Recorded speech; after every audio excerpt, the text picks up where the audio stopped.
लोग पढ़ने वाले हैं तुम्हारे इंग्लिश ग्रामर का सबसे इजी टॉपिक रिपोर्टेड स्पीच। तो क्या तुम लोगों ने ऐसा सोचा होगा कि चुगली के ऊपर भी कोई टॉपिक हो सकता है, वो भी तुम्हारे इंग्लिश ग्रामर में? नहीं सुना था ना, कोई बात नहीं, आज सुन लोगे। देखो रिपोर्टेड स्पीच होता क्या है, जब तुम इधर की बात को उधर जाके बताते हो ना, किसी और को बताते हो, वो होता है तुम्हारा रिपोर्टेड स्पीच। यानी कि reported speech is used to repeat what someone has already said. तो देखो अगर चुगली की बात आ ही गई है तो सबसे पहले हम चुगलखोर आंटी के एग्जांपल से स्टार्ट करते हैं। Aunty said when will they have kids, यानी कि एक आंटी बोलती है कि उनके बच्चे कब होंगे। ये जो तुम्हारा सेंटेंस है ना, ये डायरेक्ट स्पीच है, क्योंकि यहाँ पे आंटी डायरेक्टली किसी को बोल रही है। तो अगर इस चीज को हम रिपोर्टेड स्पीच में कन्वर्ट करेंगे तो कैसे होगा? बहुत ही आसान है, यहाँ सेड के जगह पे आस्क्ड लग जाएगा। Aunty asked when would they have kids, यहाँ पे सेड के जगह पे आस्क्ड लग गया और विल के जगह पे वुड लग गया। देखो कितना ज्यादा आसान था। जब तुम कोई सुनी सुनाई चीज को कहीं और जाके बोलते हो ना, वो रिपोर्टेड स्पीच बन जाता है। अब तुम लोग सोच रहे हो अरे वाह भैया इतनी छोटी सी बात, ये तो हम आराम से एग्जाम में कर लेंगे। हाँ ऑब्वियसली तुम लोग कर ही लोगे, बट इस वीडियो में मैं जो 6 रूल्स बताऊंगा ना, इन्हें मत भूलना। अगर तुम बस ये 6 रूल्स को नहीं भूलते हो ना, तो तुम रिपोर्टेड स्पीच के सारे क्वेश्चंस को आराम से कर लोगे। तो चलो जल्दी से रिपोर्टेड स्पीच के इन 6 के 6 रूल्स को 10 मिनट के अंदर समझते हैं, और फिर लास्ट में हम कुछ क्वेश्चंस भी करेंगे। ओके, रूल नंबर 1, जो रिपोर्टेड स्पीच होता है ना, वो हमेशा पास्ट टेंस में ही लिखा जाता है। अब ऑब्वियस सी बात है, कोई आदमी आता है और तुम्हें कुछ बताता है, और फिर तुम बाद में जाके उसी बात को किसी और को बताते हो। तो तुम जब उस बात को बताओगे तब तो वो पास्ट में हो चुका होगा ना। तो ऑब्वियस सी बात है, जो रिपोर्टेड स्पीच होगा वो पास्ट टेंस में ही होगा।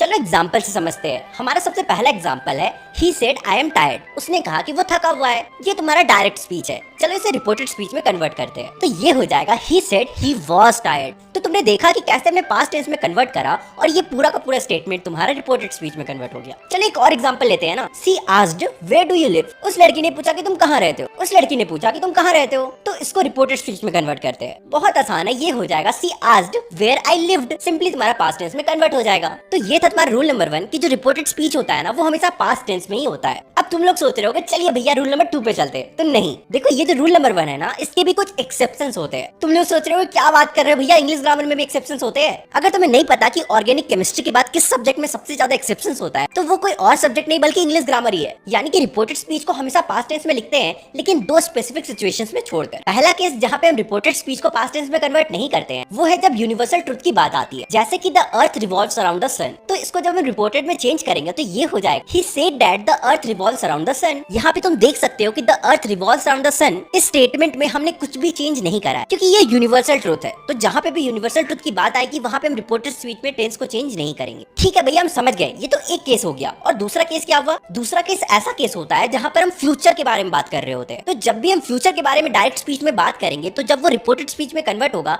तो उसका टेंस पास्ट टेंस में कन्वर्ट नहीं होगा। चलो एग्जांपल लेके समझते हैं। I will go to the store tomorrow. ये तुम्हारा direct speech. She said that she will go to the store tomorrow. यहाँ पर हमने टेंस को चेंज नहीं किया है। यानी कि अगर डायरेक्ट स्पीच में फ्यूचर टेंस आ रहा है ना, तो जब वो रिपोर्टेड स्पीच में कन्वर्ट होगा तब भी वो फ्यूचर टेंस में ही रहेगा। बस ये 2 एक्सेप्शंस है, इसके अलावा रिपोर्टेड स्पीच हमेशा पास्ट टेंस में कन्वर्ट होता है। तो अब हम लोग समझते हैं कि हमारा रूल नंबर 2 क्या है। लेकिन उससे पहले हमें ये समझना पड़ेगा कि सबसे बड़ा मिथ क्या है। रिपोर्टेड स्पीच में सबसे बड़ा मिथ ये है कि रिपोर्टेड स्पीच को सिर्फ थर्ड पर्सन फॉर्म में ही लिखा जाता है, जैसे कि he said I am working late tonight. तो यहाँ पे सबको यही लगता है कि जो रिपोर्टेड स्पीच होता है ना, वो थर्ड पर्सन फॉर्म में ही लिखा जाता है, बट ऐसा नहीं है। रिपोर्टेड स्पीच को हम फर्स्ट पर्सन, सेकंड पर्सन और थर्ड पर्सन फॉर्म में भी लिखते हैं। रिपोर्टेड स्पीच को फर्स्ट पर्सन फॉर्म में कब लिखते हैं? जब जो स्पीकर है ना, वो खुद के बारे में, खुद के एक्शन या हैबिट के बारे में बता रहा होता है, और तब जब हम उसे रिपोर्टेड स्पीच में कन्वर्ट करते हैं ना, तब उसमें फर्स्ट पर्सन फॉर्म लगता है। फॉर एग्जांपल, चलो एक एग्जांपल से समझते हैं। मुझे पिज्जा पसंद है, आई लव पिज्जा। चलो इसे रिपोर्टेड स्पीच में कन्वर्ट करते हैं। I said that I love pizza. ये तुम्हारा रिपोर्टेड स्पीच में कन्वर्ट हो गया, और यहाँ पे फर्स्ट पर्सन फॉर्म ही यूज हुआ है। अब आई होप सो तुम्हें इतना तो पता ही होगा कि फर्स्ट पर्सन, सेकंड पर्सन और थर्ड पर्सन क्या होता है। इसके बाद हम देखते हैं कि रिपोर्टेड स्पीच को हम सेकंड पर्सन फॉर्म में कब लिखते हैं। रिपोर्टेड स्पीच को हम सेकंड पर्सन फॉर्म में तब लिखते हैं जब स्पीकर ये बता रहा हो कि उसे किसने क्या बोला था। चलो एग्जांपल से समझते हैं। कोई टीचर मुझे बोलती है you are a great student. चलो इसे रिपोर्टेड स्पीच में कन्वर्ट करते हैं। The teacher told me that I am a great student. इस लाइन से तुम्हें पता चल गया होगा कि रिपोर्टेड स्पीच में सेकंड पर्सन का यूज हुआ है। तो यहाँ पे तुम क्लियरली देख सकते हो कि रिपोर्टेड स्पीच में कैसे सेकंड पर्सन का यूज हुआ है। अब हम लोग देखते हैं कि रिपोर्टेड स्पीच में हम कब थर्ड पर्सन का यूज करते हैं। When the speaker of the sentence is different from the person speaking it. Suppose मान लो मैं ही स्पीकर हूँ और मैं किसी ऐसे चीज के बारे में या किसी ऐसे पर्सन के बारे में बोल रहा हूँ जो मैं नहीं हूँ बल्कि कोई और है, तो उस केस में थर्ड पर्सन का यूज होता है। और तो और generally reported speech third person form में ही होता है, क्योंकि डायरेक्ट स्पीच में ज्यादातर क्वेश्चन इसी बारे में होता है कि कौन किसको क्या बोले, ना कि इस बारे में कि मैंने पास्ट में क्या किया था या फिर पास्ट में मुझे किसने क्या बोला था। खैर इसे फिर भी समझना बहुत ज्यादा जरूरी है, क्योंकि अगर तुम्हारे एग्जाम में कोई ऐसा क्वेश्चन आ जाता है जहाँ पे स्पीकर खुद के बारे में बात कर रहा हो या फिर इस बारे में बात कर रहा हो कि उससे किसने क्या बोला था, तो उस केस में फर्स्ट पर्सन, सेकंड पर्सन लग सकता है रिस्पेक्टिवली। थर्ड पर्सन में वही वाला एग्जांपल ले लेते हैं जो मैंने तुम्हें पहले भी दिया था। He said I am working late tonight। ये तुम्हारा नॉर्मल स्टेटमेंट है, इसे हम रिपोर्टेड स्पीच में कन्वर्ट करते हैं। He said that he was working late tonight। खत्म, बहुत ही आसान था तुम्हारा रूल नंबर 2। अब हम लोग देखते हैं हमारे रूल नंबर 3 को। अब आता है हमारा रूल नंबर 3। देखो, जब भी कोई ऐसा स्टेटमेंट हो जहाँ पे कमांड या रिक्वेस्ट की बात की जा रही हो तो वहां पे हमेशा टू या फिर नॉट टू लगता है। तो चलो जल्दी से देखते हैं कि टू कहाँ पर लगता है और नॉट टू कहाँ पे लगता है। तो जब भी कोई ऐसा स्टेटमेंट हो जहाँ पे जो कमांड और रिक्वेस्ट हो ना वो पॉजिटिव वे में हो, वहां पर टू लगता है। चलो एक एग्जांपल से समझते हैं। He said help me। चलो इसे रिपोर्टेड स्पीच में कन्वर्ट करते हैं। He told me to help him। यहाँ पे तुम देख सकते हो जो कमांड था ना वो पॉजिटिव था, वो उससे हेल्प मांग रहा था। उसी तरह से अगर कमांड नेगेटिव रहता तो वहां पे लग जाता नॉट टू। फॉर एग्जांपल, चलो एक नेगेटिव कमांड या रिक्वेस्ट का एग्जांपल देखते हैं। She said don't forget your bag। तो यहाँ पे तुम देख सकते हो कि यहाँ पे डोंट लग गया, इसलिए ये जो कमांड है ना ये नेगेटिव कमांड है। इसलिए यहाँ पे जब हम इसे रिपोर्टेड स्पीच में कन्वर्ट करेंगे तो नॉट टू का यूज होगा। तो यहाँ पे इसका रिपोर्टेड स्पीच हो जाएगा She told me not to forget my bag। तो आई होप से तुम्हें समझ में आ गया होगा कि कहाँ पर टू लगता है और कहाँ पे नॉट टू लगता है। बहुत ही सिंपल है, पॉजिटिव कमांड या रिक्वेस्ट के साथ टू लगता है और नेगेटिव कमांड या रिक्वेस्ट के साथ नॉट टू लगता है। अब हम लोग देखते हैं हमारे फोर्थ इंपॉर्टेंट रूल को। अब देखो यहाँ पे ध्यान से सुनना, जब भी तुम्हें कोई स्टेटमेंट दिया जाता है ना जिसका आंसर तुम्हें यस या नो में करना है, तो जब तुम उस स्टेटमेंट को रिपोर्टेड स्पीच में कन्वर्ट करोगे तो वहां पे इफ और वेदर लग जाएगा। चलो एग्जांपल लेकर समझते हैं। He said, Are you going to the party? देखो ये जो स्टेटमेंट है ना इसका आंसर तुम डायरेक्टली यस या नो में दे सकते हो। तुम बोल सकते हो कि हाँ मैं जा रहा हूँ या फिर नहीं मैं नहीं जा रहा हूँ। तो ऐसा जो भी स्टेटमेंट होता है जिसका आंसर तुम यस या फिर नो में दे सकते हो, तो जब भी तुम स्टेटमेंट को रिपोर्टेड स्पीच में कन्वर्ट करोगे ना तो वहां पे इफ या फिर वेदर लग जाएगा। तुम्हें इफ और वेदर में से जो मन तुम वो लगा सकते हो। चलो इसको रिपोर्टेड स्पीच में कन्वर्ट करके देखते हैं। He asked if I was going to the party। या फिर तुम ऐसे भी लिख सकते हो He asked whether I was going to the party। कितना ज्यादा आसान था। इस चीज को अपने दिमाग में घुसा लो कि जब भी यस नो आंसर करने वाला कोई स्टेटमेंट हो ना और उसे रिपोर्टेड स्पीच में कन्वर्ट करना हो तो वहां पे इफ और वेदर लगेगा, यानी कि इफ और वेदर में से कोई एक लगेगा। तुम्हें जो मन तुम वो लगा सकते हो। अब आते हैं हम हमारे रूल नंबर 5 पे। ये जो रूल नंबर 5 है ना ये रूल नंबर 4 से थोड़ा रिलेटेड टाइप का है। जब भी कोई क्वेश्चन दिया होगा जिसमें WH फॉर्म होगा, WH फॉर्म का मतलब व्हाट, वेयर, व्हाई, हु वगैरह वगैरह, समझ सकते हो ना।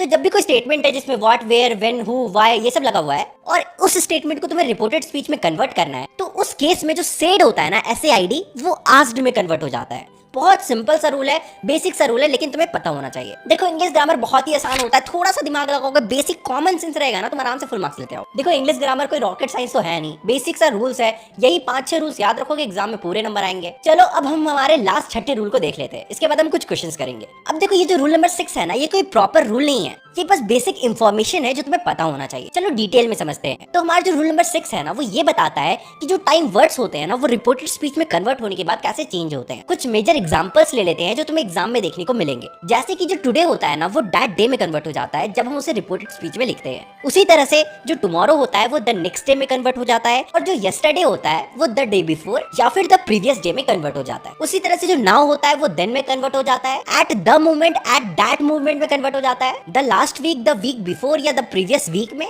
नेक्स्ट वीक जो है वो द नेक्स्ट वीक या फिर द फॉलोइंग वीक में कन्वर्ट हो जाता है। तो आई होप से तुम्हें समझ में आ गया होगा कि ये जो टाइम वर्ड्स होते हैं ना ये रिपोर्टेड स्पीच में कैसे चेंज होते हैं। तो देखो यही था तुम्हारा 6 रूल, लेकिन एक और चीज है जो तुम्हें जानना बहुत ज्यादा जरूरी है। बहुत सारे बच्चों को ये कंफ्यूजन होता है कि जब हम रिपोर्टेड स्पीच में चेंज करते हैं ना तो कहाँ पे सेड लगता है, कहाँ पे आस्क्ड लगता है, कहाँ पे टोल्ड लगता है। तो चलो मैं तुम्हें बता देता हूँ। तो देखो सेड हमेशा जनरल स्टेटमेंट में लगता है, लेकिन वहीं पे तुम किसी से बात कर रहे हो, किसी स्पेसिफिक पर्सन से, किसी स्पेसिफिक लिसनर से बात कर रहे हो ना तो वहां पे टोल्ड लगता है। यानी कि जब तुम किसी से इन पर्सन में बात कर रहे हो तो वहां पे टोल्ड लगता है। जैसे कि एग्जांपल था ना she said don't forget your bag, तो इसे जब हम रिपोर्टेड स्पीच में चेंज किए थे तो क्या हो गया था, she told me not to forget my bag. तो यहाँ पे मैं एक स्पेसिफिक पर्सन से बात कर रहा हूँ और उसे ही बता रहा हूँ ये सारी चीजें। तुम जब लाइंस को पढ़ोगे ना, थोड़ा क्वेश्चन प्रैक्टिस करोगे तो तुम्हें समझ में आने लगेगा कि कहाँ पे सेड लगता है, कहाँ पे टोल्ड लगता है। बहुत सारे बच्चों को सेड और टोल्ड में ही कंफ्यूजन होता है। आज तो बहुत ज्यादा आसान होता है। जो आस्क्ड होता है वो क्वेश्चन वाले और रिक्वेस्ट वाले स्टेटमेंट पर ही लगता है। जब तुम कोई क्वेश्चन वाले स्टेटमेंट या फिर रिक्वेस्ट वाले स्टेटमेंट को कन्वर्ट करते हो रिपोर्टेड स्पीच में तो वहां पे आस्क्ड लग जाता है। इसके अलावा हर जगह सेड या फिर टोल्ड लगता है। आई होप से तुम्हें रिपोर्टेड स्पीच बहुत अच्छे समझ में आ गया होगा। चलो डरो मत, कुछ क्वेश्चंस करते हैं, देखते हैं कि तुम्हें समझ में आया या फिर नहीं आया।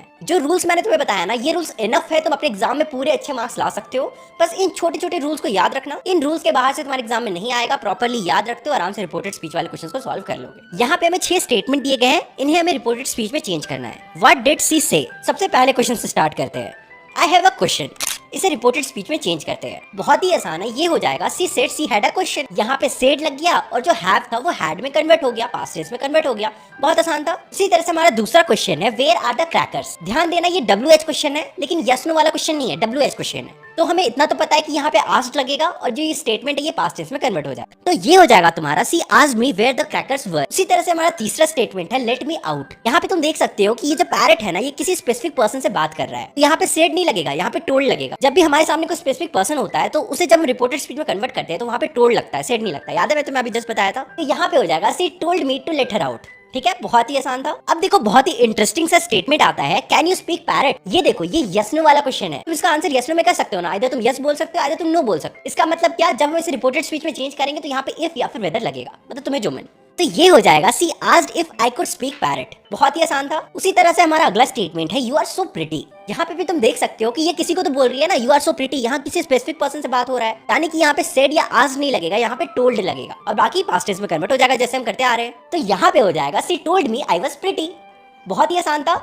अब हमारे लास्ट स्टेटमेंट को देख लेते हैं। हमारा लास्ट स्टेटमेंट है व्हाट इज योर पासवर्ड। ये WH वाला क्वेश्चन है, बहुत ही आसान से सॉल्व कर लेंगे हम। यहाँ पे क्या लगेगा, यहाँ पे आस्क्ड लगेगा, इतना तो कंफर्म हो गया और बाकी पास्ट टेंस में चेंज हो जाएगा। बहुत आसान था। तो यहाँ पे हो जाएगा she asked me what my password was. इसी तरह से हमने तुम्हारे सारे क्वेश्चंस को सॉल्व कर लिया। तो तुम्हारे एग्जाम में ऐसा नहीं आएगा, तुम्हारे एग्जाम में और भी इजी आएगा, बस तुम्हें रूल पता होना चाहिए। अगर तुम्हें बेसिक रूल पता होगा ना, तुम आराम से अपने एग्जाम में लिखकर आ जाओ। बेसिक रूल होता है ये याद रखना कि कहाँ पे सेड, टोल्ड और आस्क्ड लगता है। ये याद रखना कि यस नो वाले क्वेश्चन में इफ और वेदर लगता है। ये भी याद रखना कि WH क्वेश्चन में आस्क्ड लगता है और पॉजिटिव कमांड वाले स्टेटमेंट में टू लगता है, नेगेटिव कमांड वाले स्टेटमेंट में नॉट टू लगता है। और बाकी जब भी तुम रिपोर्टेड स्पीच में कन्वर्ट करते हो तो वो पास्ट टेंस में चेंज होता है। बस दो एक्सेप्शन था, एक था यूनिवर्सल ट्रूथ वाला तुम्हें याद होगा और दूसरा था जब तुम्हारा स्टेटमेंट फ्यूचर टेंस में हो। बहुत ही सिंपल है। और हाँ ये भी याद रखना कि कहाँ पे फर्स्ट पर्सन में होता है, सेकंड पर्सन में होता है और कहाँ पे थर्ड पर्सन में होता है। ये बेसिक तुम 6 रूल्स को याद रख लोगे ना तो तुम्हारे रिपोर्टेड स्पीच में एक नंबर भी नहीं कटने वाले। और हाँ वो टाइम चेंजेस वाला भी याद रख लेना। ये वाला कहाँ गया, एक सेकंड। हाँ ये जो था टुडे दैट डे में कन्वर्ट हो जाता है, टुमारो द नेक्स्ट डे में कन्वर्ट हो जाता है, यस्टरडे द डे बिफोर में कन्वर्ट हो जाता है।